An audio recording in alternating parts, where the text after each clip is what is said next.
Bonsoir à tous et merci de suivre RTI 1. On regarde ensemble les titres de ce dernier journal.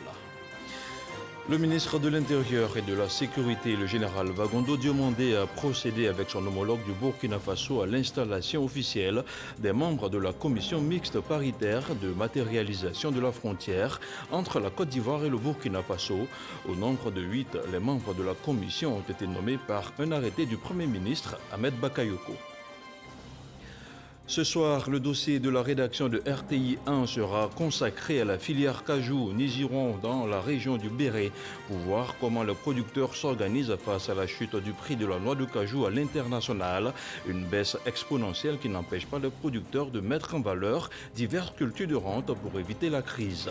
Et puis, 7 personnes qui se trouvaient à bord d'un avion militaire ont été tuées dimanche dans le crash de leur appareil près de la capitale du Nigeria, Abuja, a annoncé un porte-parole de l'armée de l'air. La cause de l'accident n'était pas connue à ce stade, mais des responsables ont indiqué que le pilote avait fait état d'un moteur défaillant.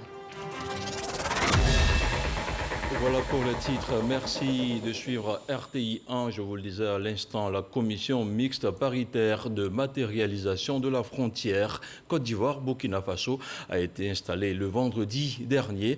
Elle sera chargée de conduire à terme le processus de réalisation de la frontière commune entre les deux pays.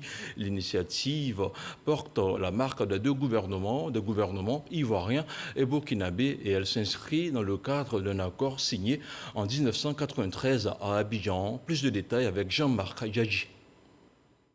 Et ils sont au nombre de 10 par pays. Ces experts ivoiriens et burkinabés installés dans la commission mixte paritaire de matérialisation CMPM.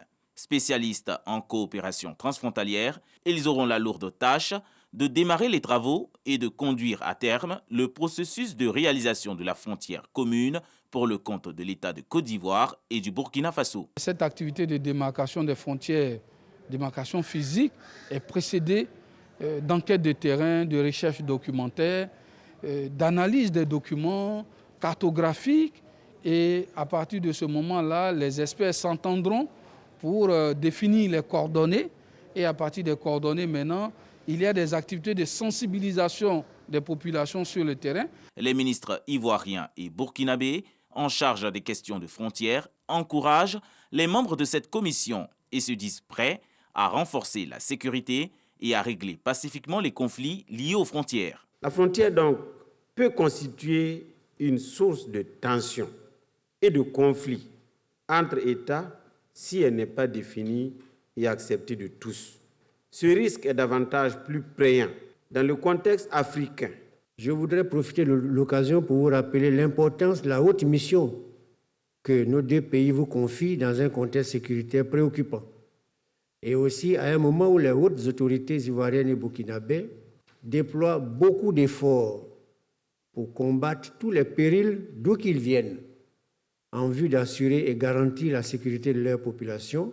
L'installation de la commission mixte paritaire de matérialisation des frontières Côte d'Ivoire-Burkina répond à la mise en œuvre du protocole d'accord signé le 30 juillet 2014 à Ouagadougou entre la Côte d'Ivoire et le Burkina Faso. Le PACC, le projet d'appui au renforcement des institutions de contrôle de la Côte d'Ivoire, a été lancé jeudi dernier à Abidjan, financé par l'Union européenne à hauteur d'1,18 milliard de francs CFA. Il est piloté par Expertise France et va durer 3 ans.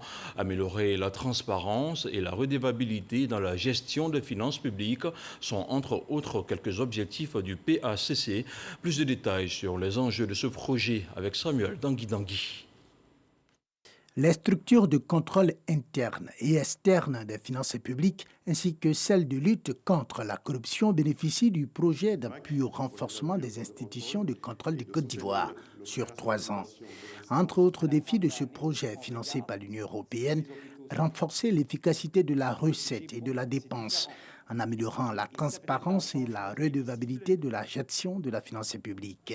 Par la bonne gestion des finances publiques et par la bonne gestion des impôts, parce que c'est là où l'argent rentre aussi, la Côte d'Ivoire peut assurer aussi une croissance économique équilibrée et surtout aussi maintenir son attractivité économique. Déjà inscrites dans cette dynamique d'amélioration de la transparence dans la gestion des finances publiques, avec l'institution du budget programme, les autorités veulent saisir les opportunités qu'offre le PACC, doté d'une enveloppe de 1,16 milliard de francs CFA. L'importance du contrôle dans les finances publiques est essentielle. C'est le gage d'une bonne exécution du budget de l'État. Le PAC, comme cela se dit en abrégé, devra en conséquence contribuer à l'amélioration de la performance de l'action publique à travers la poursuite et le renforcement de la bonne gestion des finances publiques. Les institutions bénéficiaires du PACC ont signé la lettre d'engagement à s'inscrire dans la perspective de transparence et de redevabilité dans la gestion des finances publiques.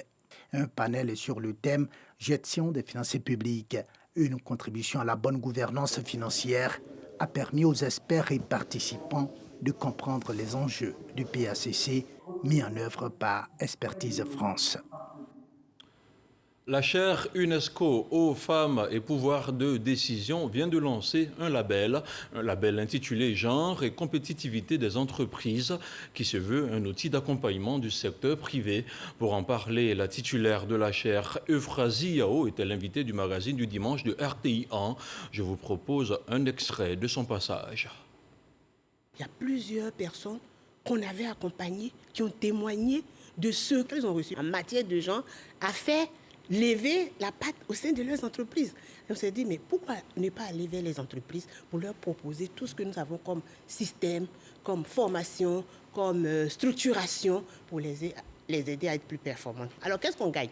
D'abord, quand vous formez le personnel de votre entreprise qui devient plus motivé, qui connaît des stratégies à partir de la répartition des rôles de chacun, de vous et moi, à partir des besoins pratiques et stratégiques de chaque personne de votre entreprise, à partir du changement du paradigme, une fusion des compétences pour donner ce qu'il y a de meilleur.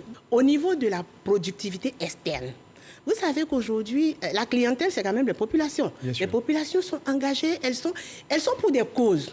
Quand vous commencez à avoir ce label, ces populations vont vous identifier en tant que structure, vous allez avoir une clientèle plus importante parce que vous êtes en train non seulement de vous renforcer, mais de partir pour une cause. Donc, il y a aussi la notoriété qui se fait. Il y a aussi la responsabilité sociétale des entreprises. Les entreprises sont d'accord avec nous que souvent, elles ont envie de faire des choses pour les populations en termes de responsabilité sociétale. Mais est-ce que ce que ces entreprises donnent aux populations, est-ce qu'il y a un impact réel?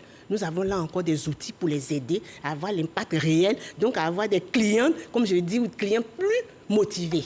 La mission essentielle en matière de genre, puisque c'est ce qui nous concerne aujourd'hui, c'est de promouvoir l'approche genre en tant qu'outil de diagnostic, d'analyse et d'orientation des décisions pour tout problème de développement, qu'on soit au niveau de l'État ou au niveau d'une société ou d'une entreprise.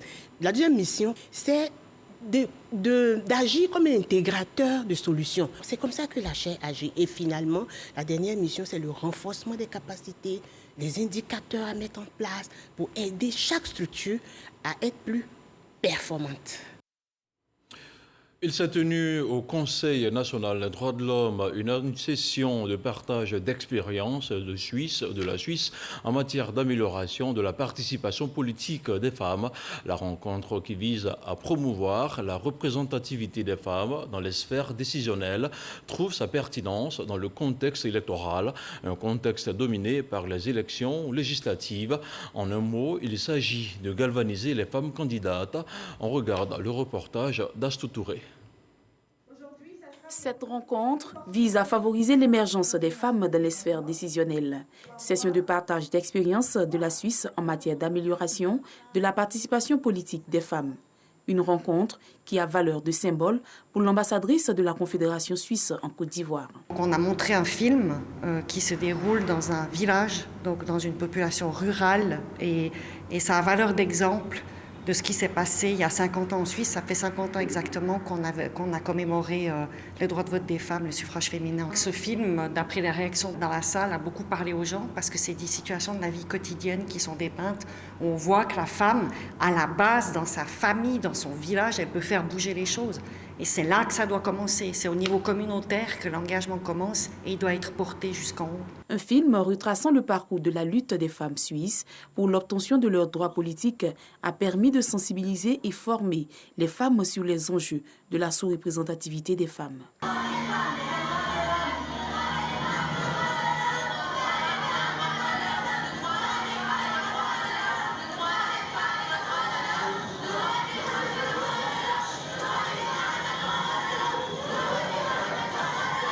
Après des décennies de lutte, les Suissesses ont pu obtenir 38% des sièges au Parlement. En Côte d'Ivoire, ce quota est loin d'être atteint avec 11% de taux de représentativité au Parlement. À la veille des élections législatives, nous pouvons nous rendre compte que malgré tous les efforts et l'engagement des femmes ivoiriennes pour leur participation en politique, il est clair que les quotas de 30% de femmes dans les listes qui avaient été proposées par les partis politiques, ce quota dans l'ensemble n'a pas été atteint. Les femmes représentent plus de 48% de la population ivoirienne, mais le taux de représentativité dans les instances décisionnelles demeure encore faible. Pour Namisata Sangaré, le chemin est long, mais l'espoir à un changement est possible. Je pense qu'il faut y croire et il y a même des raisons de croire en la représentation des femmes au poste de décision, pour la simple raison que la Côte d'Ivoire a adopté librement une législation à l'effet d'accroître les chances des femmes au poste de décision. La Côte d'Ivoire a ratifié tous les instruments internationaux pertinents qui parlent de représentation des femmes aux instances de décision.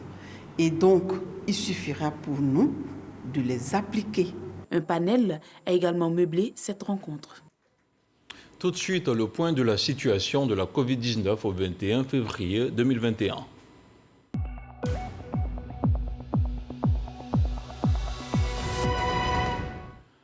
Le ministère de la Santé et de l'Hygiène publique a enregistré ce dimanche 21 février 2021 112 nouveaux cas de Covid-19 sur 3303 échantillons prélevés, soit 3,4% de cas positifs, 346 guéris et un décès. À la date du 21 février 2021, la Côte d'Ivoire compte donc 32 026 cas confirmés, dont 30 589 personnes guéries, 186 décès et 1251 cas actifs. Le nombre total d'échantillons est de 405 112. Le ministre de la Santé et de l'Hygiène publique vous informe que le virus circule activement dans notre pays. Il recommande à toute la population le port de masque lorsque nous sommes dans les lieux publics et les transports en commun afin de stopper la transmission du virus. Je vous donne à présent lecture de ce communiqué du ministère de la Santé. Un navire mouille depuis ce dimanche 21 février dans le port d'Abidjan dans le cadre d'une escale de précaution demandée par celui-ci suite à la détection de plusieurs cas de Covid-19 à son bord. Un cordon sanitaire a été établi dans le périmètre de stationnement du bateau par les autorités médicales ivoiriennes en vue de mettre en œuvre le protocole en la matière. Il s'agit d'évaluer la situation épidémiologique à bord, d'y limiter la contamination et d'empêcher la propagation en dehors du navire. Cette opération est réalisée conformément aux dispositions internationales en matière d'assistance et de secours à navires en détresse et en accord avec les autorités de la République de Côte d'Ivoire, fait à Abidjan le dimanche 21 février 2021. On en vient à présent au dossier de la rédaction de RTI 1, je vous le disais en ouverture de cette édition. Dans la région du Béret, la prospérité de la filière cajou a permis l'exploitation d'une grande superficie des terres. Cependant, la baisse du prix de la noix de cajou profite à d'autres secteurs d'activités agricoles. Une chute des prix qui appelle la population à diversifier les cultures de rente dans la région. Et c'est un dossier signé Charles Tatou. Introduite en Côte d'Ivoire dans les années 70 avec pour rôle la lutte contre la dégradation de l'environnement dans les régions nord, la culture de l'anacarde a connu sa valorisation juste après la période 2000, du fait de ses intérêts multiples. On fait le jus avec, on fait le confiture avec, on fait aussi liqueur, mais ça fait beaucoup de choses, c'est vrai. Nos formateurs, on nous a formés. Nos nouveaux, on s'est arrêté à 4 matières. Dernière année, donc, des filières agricoles, ces activités se sont accentuées dans la région du Béret et ont même supplanté les autres cultures agricoles. Avant l'arrivée de l'anacarde, il y avait les cultures vivrières. Au plan industriel, c'était le coton. Donc ils ont trouvé qu'il fallait vraiment revenir à l'ancien système, surtout les cultures vivrières. Et ensuite, il y a eu l'arrivée de l'anacarde. La région du Béret, il faut le dire, est très propice à cette culture pérenne. Ici, c'est la ruée vers les villages. Le verger anacardier du Béret apparaît très immense. Même si nous n'avons pu accéder aux données statistiques, les plantations qui longent l'axe Bouandougou-Mankono attestent bien la grandeur de la superficie occupée. Le Béret est la première région productrice d'anacarde de la Côte d'Ivoire. Nous faisons 16% de la production nationale. Il faut rappeler que cette année, la Côte d'Ivoire a produit 850 000 tonnes. C'est un record et nous avons le devoir de préserver cela. La performance du Béret est à l'actif des 3 départements qui composent la région, notamment Mankono, Diaran et Kounaïri, dont le cumul des productions se chiffre à plus de 130 000 tonnes. Le préfet des régions, félicitant les producteurs pour ces bons résultats, les exhorte à faire une production de qualité. Le producteur a sa part de responsabilité, mais l'encadrement aussi doit pouvoir suivre, parce que le produit, au final, n'est pas destiné à la Côte d'Ivoire, mais est destiné à être vendu au plan international où la concurrence est rude et où la Côte d'Ivoire doit toujours garder sa place de choix. La prospérité des activités de la filière anacarde a permis dans la région la naissance de plusieurs organisations professionnelles agricoles. J'ai 97 sociétés coopératives, personnes physiques, sociétés commerciales qui sont agréées dans le Béret. Mais j'ai 396 OPA qui interviennent dans toute la région, qui viennent d'autres départements et d'autres régions qui viennent intervenir ici. Et aujourd'hui, quand tu es dans le Kourougou, aujourd'hui tu te sens à Bouaké ou à Abidjan parce que vous avez de la télévision, vous avez tout chez vous grâce à l'anacarde. Ces structures agricoles paysannes sont aussi des pourvoyeuses d'emplois. Elles sont visitées périodiquement par la Caisse nationale des prévoyances sociales pour le suivi et les conseils. Nous passons à rencontrer les différents employeurs et faire le point de la collaboration avec la CNPS, s'enquérir des difficultés éventuelles qu'ils rencontrent et leur apporter l'assistance nécessaire. Le ramassage des pommes d'acajou, une autre activité contribuant à la lutte contre la pauvreté. Quand on fait le ramassage du contrat, les propriétaires de champs nous donnent un peu d'anacarde. Avec ça, nous vendons pour nos enfants. Avec cette activité, tout le monde ne revient pas satisfait. Souvent, le paiement est difficile. Les propriétaires de champs nous demandent d'attendre un peu. Quand la vente sera effectuée, ils vont nous faire le paiement. À partir de la période d'entretien des vergers jusqu'à la récolte, ils sont là. Et quelquefois, il arrive qu'il y ait des problèmes. Après que les produits aient été vendus, il serait bon que les propriétaires des vergers s'acquittent de leur dû vis-à-vis de leurs collaborateurs. La campagne agricole 2021 a démarré avec la baisse du prix du kilogramme de la noix de cajou. La chute n'impacte pas l'ardeur des producteurs de la région.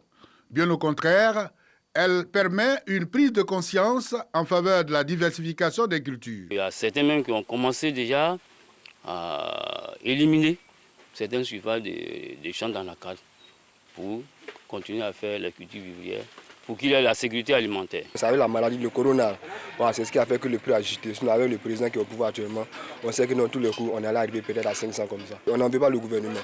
On sait pourquoi. Il y a 5 États.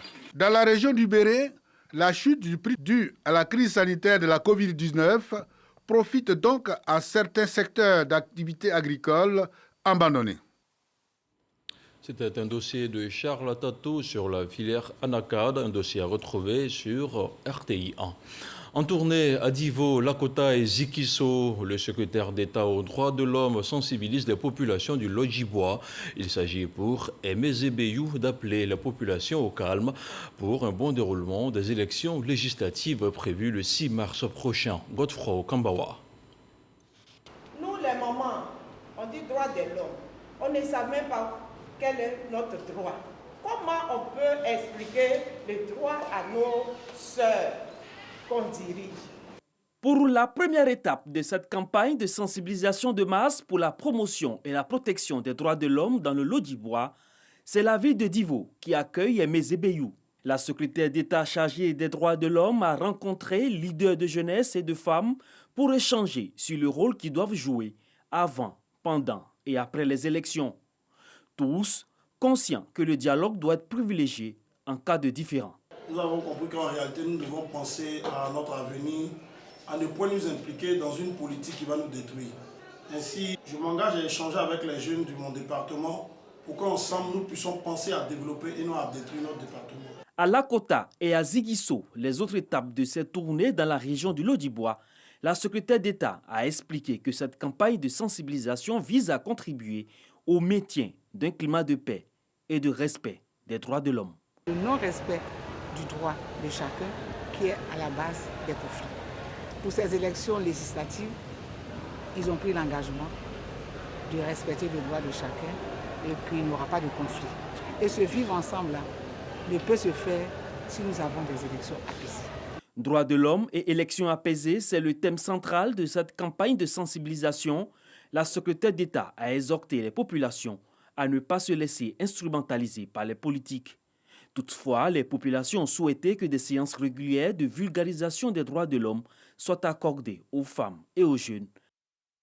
Un mot de religion à présent. Le Palais des Sports de Treichville a abrité ce dimanche la 13e édition du Giga Maoulid de la communauté musulmane en Côte d'Ivoire, une célébration qui commémore la naissance du prophète de l'islam, le prophète Mohammed. Au cours de la rencontre, les guides religieux ont prié pour la paix et la stabilité en Côte d'Ivoire, mais surtout pour des élections législatives apaisées. De Madongui, Koné Pargasoro y était. Voici son compte-rendu. Le palais des sports de Treichville bondé de monde.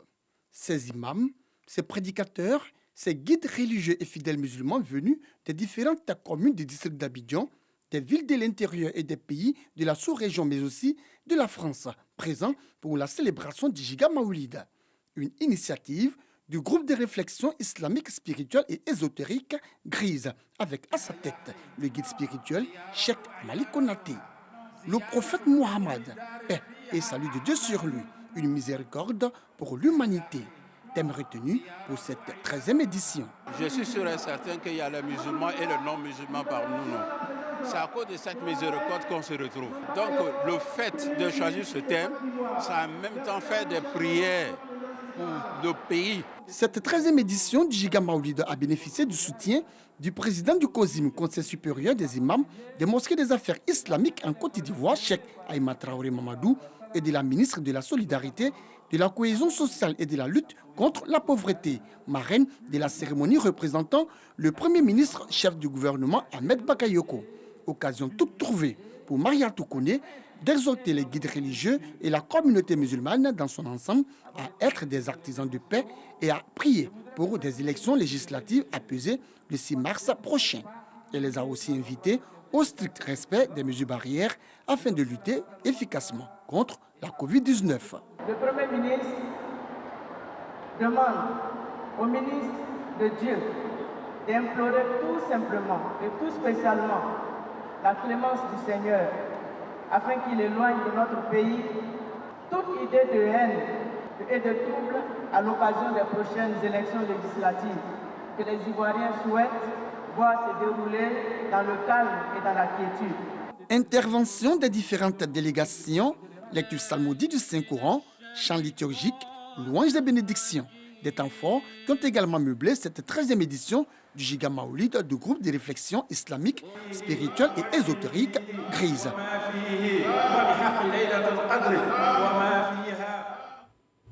On continue à parler de religion avec cette fois-ci les fidèles chrétiens catholiques du village de Niaprayo dans le département de Guibérois qui ont célébré dimanche dernier le 3e anniversaire de leur sanctuaire marial. La fondatrice de l'édifice religieux, accompagnée des populations de la localité, a prié pour les autorités gouvernementales, des prières pour la paix et la cohésion sociale dans le pays. À l'occasion, les autochtones et allogènes de la localité se sont engagés à prêcher l'entente dans les autres localités localités de la région du Go. Jean-Marc Djadji. C'est dans une ambiance de joie que les chrétiens catholiques du village de Niaprayo célèbrent, au rythme du terroir, les 3 ans d'existence du sanctuaire marial Notre-Dame de Fidélité. Les communautés chrétiennes des villages environnants n'ont pas voulu se faire compter l'événement. Un moment pour Colette Bello-Lakpé, la fondatrice de cet édifice religieux, pour glorifier Dieu et la Vierge Marie. Le père Anselme Dogbo, dans son homélie sur le Magnificat, a imploré Dieu pour les autorités gouvernementales et la paix en Côte d'Ivoire. Que sa puissance brûle nos cœurs. Du même amour que la Vierge Marie, intimement participé avec elle. Et avec votre élevons notre cœur. Le tournons vers le Rendons grâce au Seigneur notre Dieu. Cela est juste et bon. Le sanctuaire marial Notre-Dame de Fidélité de Niaprayo a été inauguré en février 2018 en présence de tous les officiels du département de Guibérois et de la région du Go. Et dans l'actualité hors de chez nous, les citoyens nigériens ont exercé leur droit de vote ce dimanche à Niamey. C'est dans le calme et dans la discipline qu'ils ont voté. Les candidats n'ont pas manqué à l'appel. Mohamed Bazoum, le candidat du parti au pouvoir, a voté à Niamey. Son rival Mahaman Ousmane a quant à lui glissé son bulletin dans l'urne à Zender, à l'est du pays, dans sa région. Le président sortant Mahamadou Issoufou a lui aussi voté à Niamey. Leur réaction après avoir accompli leur devoir civique au micro de nos envoyés spéciaux. Sidonie Davila.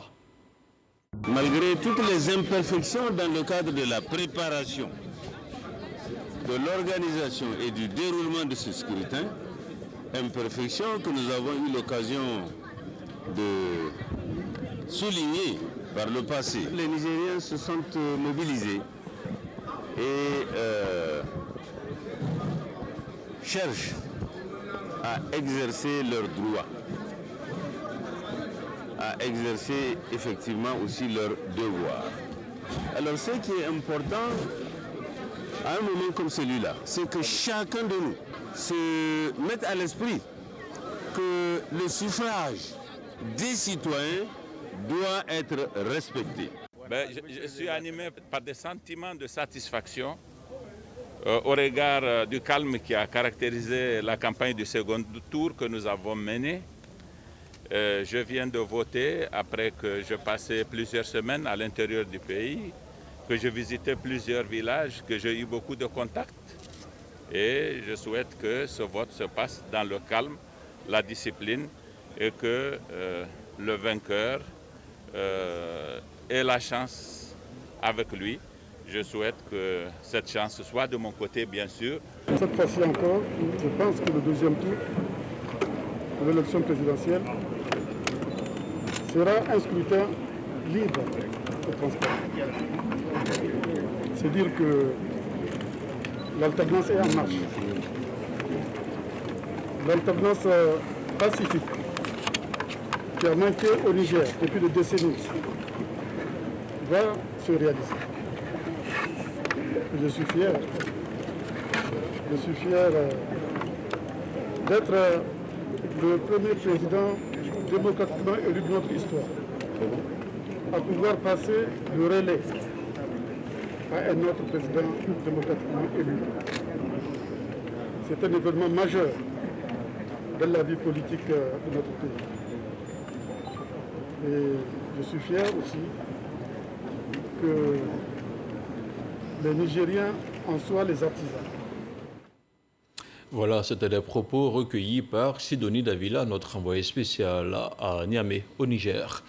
Toujours dans l'actualité hors de nos frontières, un petit avion de l'armée nigériane s'est écrasé à proximité de l'aéroport d'Abuja, la capitale du Nigeria, tuant 7 personnes, a indiqué l'armée ce dimanche.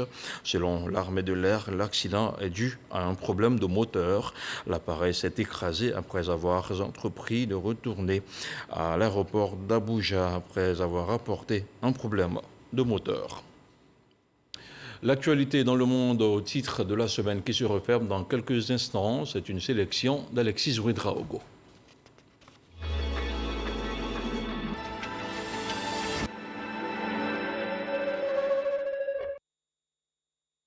L'ancienne ministre nigériane des Finances, Ngozi Okonjo-Iweala, est devenue lundi la première femme et la première représentante du continent africain à diriger l'Organisation mondiale du commerce. Elle devra faire progresser les négociations internationales fortement perturbées par les tensions entre les États-Unis et la Chine. Des températures polaires et des millions d'Américains sans électricité. La vague de froid qui frappe les États-Unis a déjà fait au moins 20 morts. Plus de 3,5 millions de foyers et de commerces étaient privés de courant mardi soir.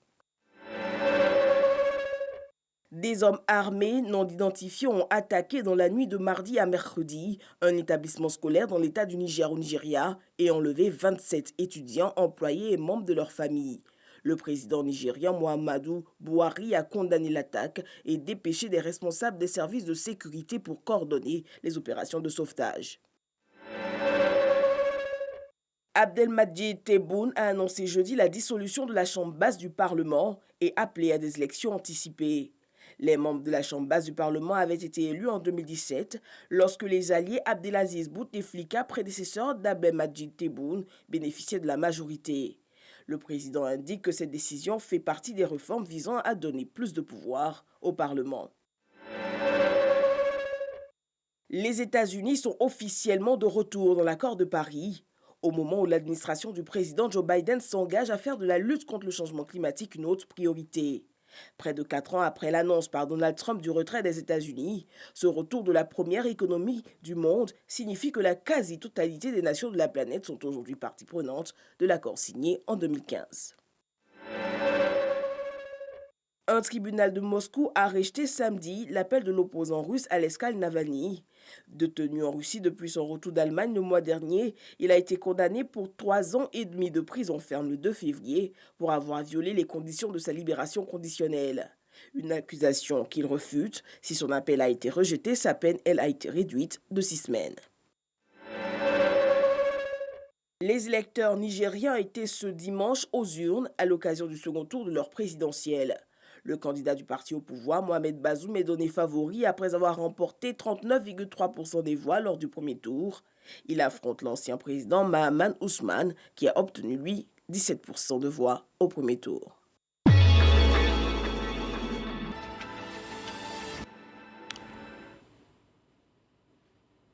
Ainsi se referme ce journal. Merci de votre aimable attention. Retrouvez lundi matin Régis Kofi à 6h30 et 7h dans Matin Bonheur.